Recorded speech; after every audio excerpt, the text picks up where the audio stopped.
Hey guys, நான் உங்கள் Naruto வந்திருக்கேன். இப்போ நான் ஒரு அனிமே பற்றி 6th எபிசோடு வர போட்டிருப்பேன். அடுத்து 7th எபிசோடு 8th எபிசோடு வந்துடுச்சு.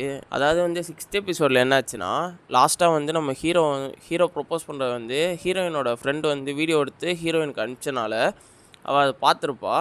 பார்த்ததுக்கு அடுத்த நாள் நம்ம கக்கேரு, அதாவது ஹீரோ அந்த எப்போயும் மீட் பண்ணுற ஸ்பாட்டுக்கு போகும்போது அந்த இடத்துல ஃபியூட்ஸிக்கு வந்திருக்க மாட்டா. இவன் நினப்பான், ஏன் வரல, இத்தனை நாள் நம்ம மெசேஜ் போட்டது கூட பார்க்கலையேன்னு சொல்லிட்டு இருக்கும்போது அந்த இதோட நம்ம 6th எபிசோடு முடிவடையுது. அடுத்து 7th எபிசோடில் என்ன ஆகுனா, இவங்களாம் ரொம்ப வருத்தத்தில் இருப்பாங்க. இத்தனை நாள் ஆயிடுச்சு, 2 வீக்ஸ் கிட்ட ஆயிடுச்சு, ஃபியூட்ஸிக்கு இன்னும் ஆளையே காணோம், காலேஜும் வர்றதில்லை அப்படின்னு இருக்கும்போது எல்லாருமே ஒரு சைடில் தேடிகிட்டே இருப்பாங்க, விசாரிப்பாங்க. ஆனால் ஒரு க்ளூவும் இருக்காது. ஃபோன் பண்ணால் அதுக்கும் ரிப்ளை இருக்காது. மெசேஜ் பண்ணால் அதுக்கும் சீனாகி இருக்காது. அப்படி இருக்கும்போது ஹீரோக்கும் ஹீரோயினோட ஃப்ரெண்டுக்கும் வருத்தமாக இருக்கும். அப்படி இருக்கும்போது இவங்க என்ன பண்ணுவாங்கன்னா, இவங்க ரொம்ப வருத்தத்தில் உட்காந்துட்டு இருப்பாங்க. அப்போ ஹீரோவோட ரூம்மேட் அவன் குடுகுடுன்னு ஓடி கூட்டத்தெல்லாம் நவுத்தி அடிச்சுட்டு ஓடி வருவான். ஓடி வந்துட்டு என்ன சொல்லுவான்னா, இந்த மாதிரி நான் ஃபியூட்ஸிக்கியை பார்த்தேன், அவன் பெரிய ஹாஸ்பிட்டலுக்குள்ளே போயிட்டுருந்தா அப்படின்னு சொன்னோன்னா, அது எந்த ஹாஸ்பிட்டல்னு கேட்டோன்னே, அது இந்த மாதிரி இந்த ஹாஸ்பிட்டல் அப்படின்னு சொன்னோன்னா, ஹீரோவும் ஹீரோயினோட ஃப்ரெண்டும் அப்படியே பறந்துடுவாங்க ஜெட்டு மாதிரி. ஏன்னா அவங்களுக்கு ரொம்ப வருத்தமாக இருக்கும். சரி, அதெல்லாம் இருக்கட்டும். இப்போ என்னென்னா, இவங்க இப்படி சொன்னோன்னா டக்குன்னு அந்த ஹாஸ்பிட்டலுக்கு மேப் போட்டு ஓட ஆரம்பிச்சிருவாங்க. ஓடி போய் பார்த்தா அந்த ஹாஸ்பிட்டலில் ஹீரோ கேட்பான், அந்த மாதிரி ஃபியூட்ஸிக்குன்னு யாராவது பேஷண்ட் இருக்காங்கன்னு. அந்த நர்ஸக்கா இவனோட மூஞ்சை பார்த்து கூட விடாமல் அது என்ன சொல்லிடும்னா, அதெல்லாம் பர்சனல் டீட்டெயில்ஸ், அதெல்லாம் கொடுக்க முடியாது அப்படின்னு சொல்லிடும். சரி, அப்புறம் இவன் உட்காந்துருப்பான். ஒவ்வொரு ஃப்ளோராக போய் தேடி பார்க்கலான்னு சொல்லிட்டு 2 பேருமே போய் தேட ஆரம்பிச்சிருவாங்க.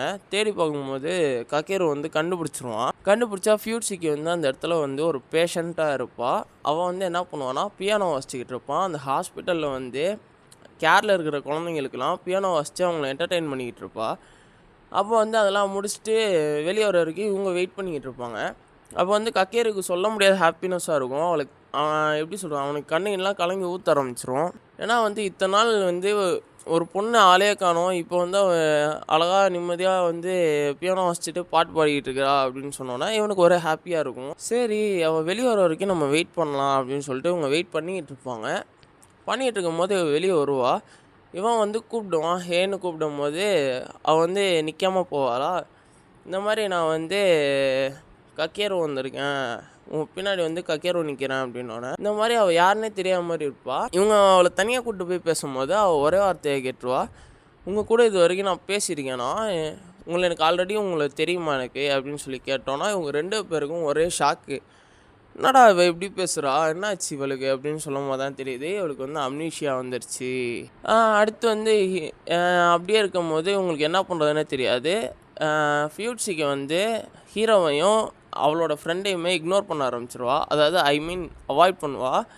ஏன்னா அவளுக்கு எதுவுமே ஞாபகம் இருக்காது. இப்போ நீங்களே இருக்கீங்க, டக்குன்னு எல்லாமே மறந்துடுச்சு. யாரோ ஒருத்தவங்க உரிமையாக உங்கள்கிட்ட தொட்டு பேசினா உங்களுக்கு கோவமாக வராதா, டக்குன்னு கையை உருவீங்களா, அந்த மாதிரி தான். அப்படி இருக்கும்போது என்ன ஆகுனா, சரின்னு சொல்லிட்டு இவங்க வந்துடுவாங்க. இவங்க 2 பேருக்கும் ஒரே வருத்தம். ஹாஸ்பிட்டலுக்கு வெளியே இருந்தே கத்திக்கிட்டு இருப்பாங்க. அப்போ தான் ஒரு விஷயம் வரும். அவள் இருக்கிற ஹாஸ்பிட்டலில் ஹெல்ப்பர்ஸ் தேவைப்படுறாங்க, வாலண்டியர்ஸ் அப்படின்னு சொல்லிட்டு ஒரு நியூஸ் வரும். அதுக்கு ஹீரோவோட ஃப்ரெண்டு, ஹீரோயினோட ஃப்ரெண்டு, இவங்க 3 பேருமே அப்ளை பண்ணுவாங்க. அதுக்கு இன்டர்வியூலாம் வச்சு அதை செலக்டும் ஆவாங்க. செலக்ட் ஆகிட்டு அந்த ஹாஸ்பிட்டலில் வேலைக்கு போகும்போது அந்த குழந்தைங்கள பார்த்துக்கிறது, அந்த பேஷண்ட்ஸுக்கு உதவி செய்கிறது, அந்த மாதிரி வேலை தான். அப்போ ஃபியூட்ஸிக்குமே இருப்பாள். அவங்க இந்த பேப்பரில் ஏரோப்ளைன் செஞ்சு விளாட்றது அந்த மாதிரிலாம் பண்ணிக்கிட்டு இருப்பாங்க. ஃபியூட்ஸிக்கு கேட்பா, இந்த மாதிரி கக்கேரு, நீங்கள் உங்கள் அட்டனன்ஸை நினச்சி தான் எனக்கு வருத்தமாக இருக்குது காலேஜில் அப்படின்னு. அதெல்லாம் பிரச்சனை இல்லை. அதான் அந்த ஹீரோயினோட ஃப்ரெண்டு ஒரு ரெப் மாதிரி அந்த காலேஜில், அவன் எனக்காக பார்த்துக்கிறா அப்படின்னோன்னே, அப்படியா அப்போனா சரி அப்படின்னு சொல்லும்போது இந்த மாதிரி கக்கேரு சொல்லுவான், நீயுமே உங்கள் காலேஜை பற்றியும் நான் கவலைப்படுறேன் அப்படின்னு. நீங்கள் இப்போ என்ன சொல்ல வரீங்க, நான் காலேஜ்லாம் போனேன்னான்னு சொன்னோன்னே இவன் ஒரு மாதிரி கத்துவான்.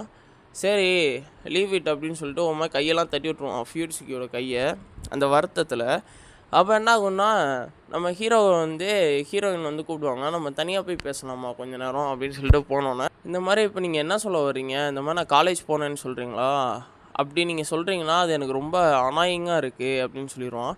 அநாயகா இருக்கா, இவ என்ன சொல்கிறா இதை எப்படி அவள் இப்படி சொன்னா அப்படின்னா, நாங்கள் 2 பேர் சேர்ந்து க்ரியேட் பண்ண மெமரிஸ்லாம் வந்து இவளுக்கு வந்து ஒரு மாதிரி வெறுப்பை தருதா அப்படின்னு சொல்லி இவன் யோசிச்சுக்கிட்டு இருப்பான். நான் வந்து இப்போ எனக்கு எல்லாமே மறந்தது நல்லது தான், இப்போ வந்து எனக்கு இன்னும் ஏன்னா வந்து நான் இன்னும் ஒரு 6 மாதம் தான் இருப்பேன் அப்படின்னு சொன்னோன்னே இவனுக்கு ஒரே ஷாக்கு. என்ன சொல்கிறா அப்படின்னு பார்க்கும்போது ஹீரோயின் அந்த இடத்துலலாம் ஒரு அதிர்ச்சியான விஷயத்த வந்து வைப்பா. என்ன சொல்லுவான்னா, எனக்கு இருந்த கேன்சர் வந்து என் லங்ஸ் வர ஸ்ப்ரெட் ஆக ஆரம்பிச்சிருச்சு.